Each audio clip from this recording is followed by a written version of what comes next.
Bonjour à tous. Dans le Jura, des géologues analysent les sols après l'incendie qui a touché Montcuzel la semaine dernière. L'incendie a brûlé une dizaine d'hectares et les sols ont été fragilisés. Les géologues mènent en cette fin de semaine des analyses de solidité de la roche et sécurisent le site. La route qui relie Montcuzel à Chancia est toujours fermée, cela jusqu'à nouvel ordre. La France demande l'aide de l'Europe face aux violents incendies qui ravagent plusieurs régions françaises, notamment la Gironde, les Landes et le Var. La France a activé le mécanisme de protection civile de l'Union européenne. 23 000 personnes ont été évacuées à Biscarrosse, 20 000 autour de Lèche-Cap-Ferré. Le département de la Côte d'Or teste un dispositif d'intelligence artificielle capable de détecter les départs de feu. Le dispositif repose sur une caméra très haute définition installée dans une zone considérée comme à risque.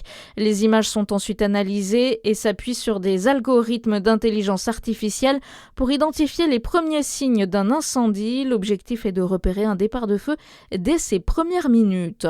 Dans le Doubs, les recherches se poursuivent pour retrouver Aude Fagot. Cette infirmière de 44 ans a mystérieusement disparu à Jougne le 31 mai dernier.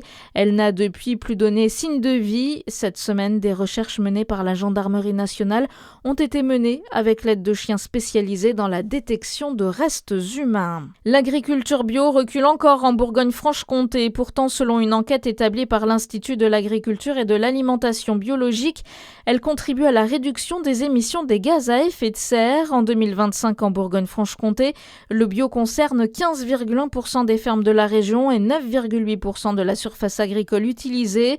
Mais dans notre région, l'agriculture biologique perd du terrain, Hugo Moutet-Joyeux. Oui, c'est la 3e année consécutive de baisse, un déclin qui se mesure à plusieurs niveaux. En 2025, il y avait dans la région 3 561 fermes bio pour une surface utilisée de 235 835 hectares. C'est 41 fermes et 3 428 hectares de moins par rapport à 2024. Concrètement, pour 210 nouveaux engagements en bio, il y a eu 252 arrêts. Les productions en vignes et légumes progressent légèrement, mais les céréales et surtout l'élevage régressent avec moins 6,5% pour les vaches allaitantes et près de moins 10% pour les vaches laitières. A contrario, les ventes ont augmenté en 2025 dans la région, plus 4,1%. C'est plus que sur l'ensemble du pays. Et dans notre région, le département du Jura, la surface agricole utilisée en bio la plus conséquente avec 14,3% de la surface. À Besançon, l'association sportive d'éducation populaire a présenté sa programmation pour la saison prochaine. La structure propose une offre d'activités culturelles, sportives et de loisirs destinée à tous les publics, des plus jeunes aux seniors.